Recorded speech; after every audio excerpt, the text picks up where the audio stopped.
Bonjour à tous et bienvenue sur boursicoté.com pour cette nouvelle analyse technique du CAC 40 en point matinal avec une configuration qui ne change pas comme nous pouvons le voir ici sur ce graphe en unité de temps 4 heures.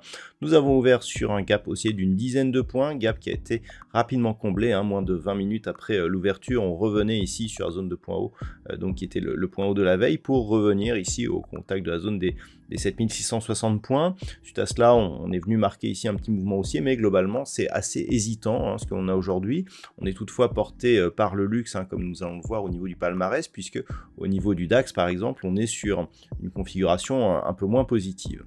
Donc, le CAC 40 continue ici sur sa lancée, une dynamique affaiblie, portée par très peu de volume, mais qui a le mérite de se poursuivre. Hier, on est venu ici chercher une phase de consolidation. On est resté ici au-dessus des moyennes mobiles. On est juste venu ici faire un test. On a testé la zone ici des 7570 points avant de repasser au-delà des 7630 et à poursuivre le mouvement de hausse. Au niveau des indicateurs techniques, c'est très neutre au niveau des histogrammes ici du MACD. Le RSI nous a fait une petite sortie ici de la zone de surachat mais se stabilise, donc c'est neutre aussi. Toujours très peu de volume. Hier, il n'y avait pas de séance à Wall Street, c'est peut-être ce qui explique cela. Mais au niveau des volumes que nous avons ce matin, eh bien, ils sont encore nettement inférieurs à la moyenne. Donc globalement, on poursuit dans la même dynamique. Au niveau du palmarès des valeurs, alors nous avons le luxe qui porte pour l'instant l'indice parisien. Au niveau des plus fortes hausses, alors le CAC 40 gagne 0,18% au moment de cette analyse. Donc la plus forte hausse, c'est Téléperformance qui regagne 2,02%. Derrière, nous avons Kering qui gagne 1,19%.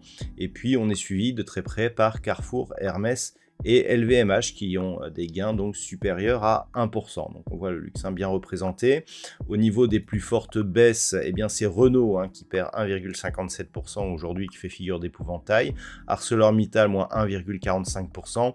Derrière Unibail-Rodamco, Westfield, Crédit Agricole ou Société Générale sont sur des baisses proches de 1%. On peut noter le secteur bancaire bien dans le rouge au niveau de cette séance.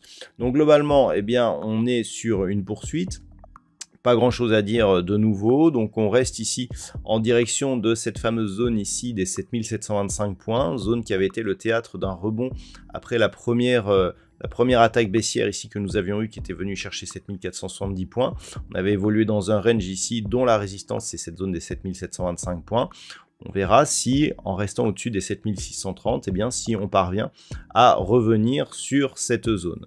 Tant que l'on reste au-dessus de 7630 et même 7570 points, on commencera à avoir des signaux d'affaiblissement ici sur cette vue intraday, mais c'est la cassure de cette zone des 7570 qui serait un premier signal, je dirais, d'un potentiel retournement de dynamique. Ce qui veut dire que tant que l'on est au-dessus, on peut continuer à viser ici en direction des 7725 points.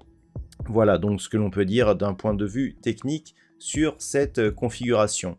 D'un point de vue macroéconomique, alors nous n'avons pas de chiffres majeurs au niveau de l'Europe ce matin. Il faudra attendre cet après-midi du côté des États-Unis à 15h45 pour avoir le PMI manufacturier d'août et à 16h nous aurons l'indice PMI manufacturier de l'ISM.